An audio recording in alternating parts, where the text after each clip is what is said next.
Now, you might remember yesterday we talked about electric scooters, we talked about electric bikes as well, and how important it was to get them off the streets of this country because they're so bleeding dangerous. But e-scooters are set to be legalised, according to the Secretary of State for Transport. Nobody knows why. Let's talk to Richard Haigh, who's the CEO of Tor, an electric scooter company. Richard, very good morning to you. Yeah, good morning, Mike. Now, we've got a problem here, haven't we? Because the regulation of electric scooters is a bit confusing. People say that it's all right for you to hire an electric scooter and ride around on it for a while, but it's not all right for you to buy one and ride around on that, because that would be a crime of some kind. Yeah, that's right. I mean, the history is that unusually the UK didn't have any legislation, and therefore all scooters were illegal. And it wasn't really the last government, let's say it was four back, decided that they would legalise them, but they didn't want to go through Parliament. So they did the thing called secondary legislation for just rental scooters. And that's how the whole thing started. So there are only rental scooters legal on the roads. And of course, because they're illegal, what happens is the kind of people that buy and ride electric scooters are not people like you and I. They're people that use them uncaringly. And that's where we have a problem. But as you said, the same thing's true of electric bikes. You know, electric bikes aren't properly managed, so you have couriers in London riding around at 30 miles an hour. Well, that's not illegal. That's not legal either. You can't go beyond 15.5 miles an hour. Right. So what's the answer then? I mean, are you in favour of this government initiative to make them legal?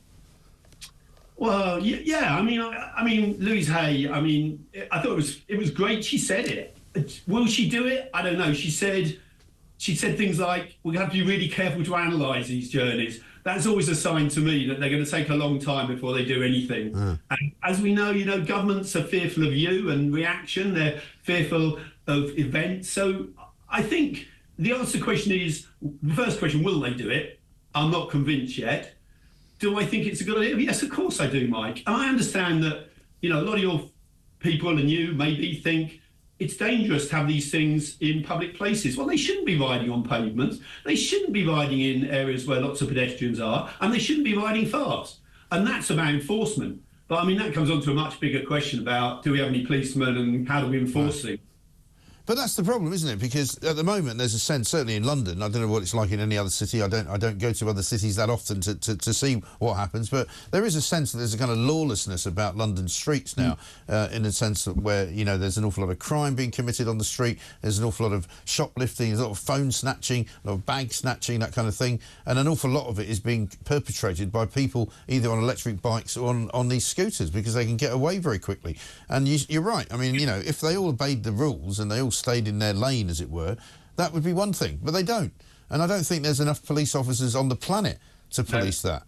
If people are willing to just not bother about... I mean, I walk past Guy's Hospital pretty much every day, and every single day there's a sign there that says, please dismount from your bicycle, and people just don't do it. They cycle through crowds of people, many of them, elderly, going into the cancer centre there, walking with walking sticks, and they're just completely brazen about it. They don't bother getting off the bike or the scooter. And if they're not going to do that, it's kind of hard to make them. Yeah, no, I agree. I mean, I think enforcement is always tricky, isn't it? But, I mean, we've done it with cars. People don't like it, but we have average speed cameras. You can always find ways of enforcing it. It doesn't have to have policemen plod at every street corner. So I think you could do it. But the first stage is you have to legalise and you have to enforce. That seems sensible. But the whole thing is, let's be honest, the whole position over electric vehicles, about public transport is a complete mess, isn't it? I mean, we allow big electric cars like Range Rovers to drive around when they're much, much less safe, because a big battery in a Range Rover, you can't stop the thing. They have to have massive brakes on them, much bigger than they do for normal petrol cars. We have to get away from that. And actually, the truth is, small vehicles of all types, whether they're cars or whether they're electric scooters and electric bikes, are the way we have to go forward. I mean, we can't have discussions about floods in Spain, and I listen to the things about reservoirs and fish. By the way, the fish do have to go up the rivers, as you well know. They have to get up there to spawn. So if you put weirs in the way and things, they can't get there. But that aside, we can't have floods in Spain and see global warming and at the same time not take action. You know, we have to do something, don't we? Well, no, I don't agree. We have to do something if the something that we're doing is of any use, but apparently the thing that we're doing isn't of any use because we've reduced our carbon emissions by 42% in the past 10 or 15 years, and it's had apparently absolutely no effect whatsoever. So what's the point? You know, if it's all about virtue signalling and saying, oh, we have to do something, don't we? And now we do something and it doesn't make any difference, then we don't really have to do something, do we? Well, I mean, what's the point? I think 2 points in there. One is, we're a small nation, and clearly we can't resolve it. But I do think that's what I mean. So when you say we've got to do something, don't we? It's not really about saving the planet. It's more about looking like you're doing something that might save the planet, but actually it's not making any difference at all. So we don't have to do it. No, I think it makes a difference to us as a nation, and I think we have an impact. Why? We are. I think, Mike. Yeah. I mean, why does it make a difference? Because we are a major nation. We are a nation that people look up to. I mean, less and less. But no, don't. Who looks up to us? If we don't do it, what is the argument when we go to places like COP? How do we then say... Well, I mean, even the people that are climate activists are now saying COP's a complete waste of time. They've had 29 COP meetings, right? The next one's called COP 30. 30 years' worth of COP meetings have achieved the square root of bugger all. Well, I don't know, because we don't know what done them, do we? Well, you're telling me that we've now got floods in Spain as a result of climate change, so therefore over 30 years we've done nothing, presumably. Well, I'm not sure just because you have one result means that we could have had more floods in Spain or bigger floods in Spain. Well, no, but what I'm saying is that people who argue that climate change is getting worse take no account of the fact that we've been taking measures for a long time, and so therefore those measures must not be doing anything. Well, we haven't, as we know from COP that actually we're not doing it fast enough. And well, no, we don't know. It's all pie in the sky. They say that, but they don't know that it's true. Everything's based on models, right? If you ran a business based on modelling, you'd be out of work and you'd be on the dole queue faster than you could say Jack Robinson. You can't afford to work like that. Because that's what you do. You model. You cash flow forecast. You take a view on your business. That's what everybody does. Actually, no, they don't. No, yeah. Rubbish. If you cash flow forecast on something that's never going to happen, you'll never make any money. If you project the fact that you're going to sell 1 million scooters and you only sell 10, you're out of business. Yes, I think that's absolutely right. And that's what modelling does, because modelling only produces what you want it to produce, depending on what you put into the model. Yeah, but your argument was that people don't model, but they do. But just quickly though, Mike, what do you want though? So my argument I want to be left alone. I don't want to be taxed. I don't want to be told that I have to drive a car that's electric because it's better for the planet when I know that it isn't. I don't want to be told that I have to pay a subsidy to get on a plane because it's damaging the planet. And I don't want to be taxed every time I pay my electricity bill to subsidise some bozo from the green energy company so that he can become a millionaire over the next 2 years. That's what I want. So you and your listeners, that's how you see this. You think that there isn't a problem, and therefore we should just carry on and not worry about it. And I don't think there's a problem that we can solve. You're putting forward. I don't think there's a problem that we can solve. There's no evidence that the man can do anything about what's happening to the planet and the climate. No evidence at all. So that really is climate change denial, isn't it? No, it's not. I didn't say that climate isn't changing. I just said there's nothing we can do to stop it doing what it does. But have you ever tried to stand in front of a hurricane and stop the wind? But what you are claiming is that we, the human race, can't do anything about that. Well, it's proven that we can't, because we've been reducing our carbon footprint, as I told you, by 42%, and yet nothing has changed. In fact, some might say it's got worse. So clearly and quite patently, we can't do anything about it. I think for you and I, Mike, probably, I'm nearly at a stage where I could retire. I think I'm not so worried. For my kids and my grandchildren, do you not worry about that? Do you not think that? You really don't? No. Okay. Well, why should I? I think... Do you honestly believe, as the UN panel for climate change, right, in 1989 said that by the year 2000, Canary Wharf would be underwater, right? The climate catastrophists have been saying this for decades. I'm old enough to remember the predictions that they've got wrong. None of them have come right, right?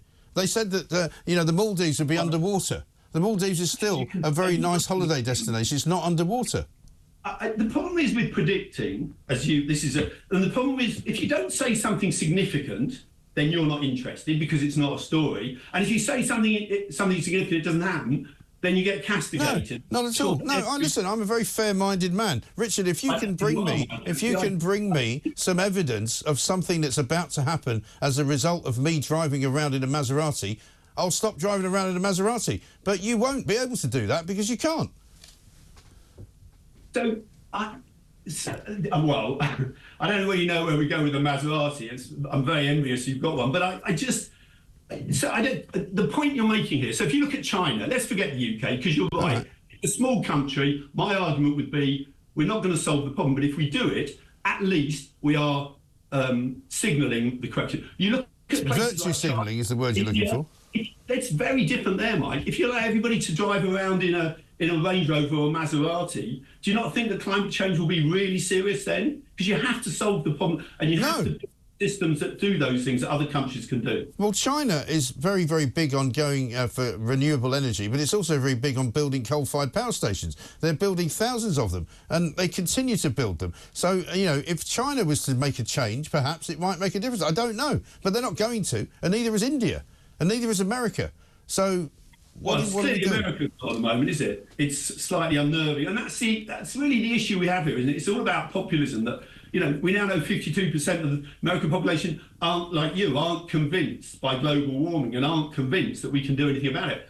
So I think you're probably right, if I'm honest, Mike. I think that there's a really serious problem here, that we're influenced more by people like you than we are by Louise Haigh. Well, yeah, that's because I'm telling the truth, because I'm telling you that there is nothing you can do to prove to me that your argument is right. Because at the end of the day, people know that if they get charged tax for something, there's something else going on, right?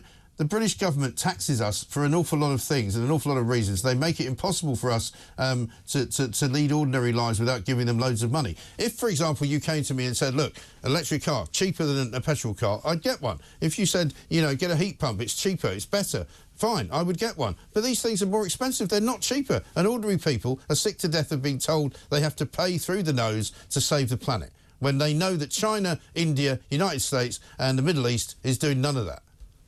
Well, I think America will take offline, but I think China is doing things. I agree with you, it's still building power stations.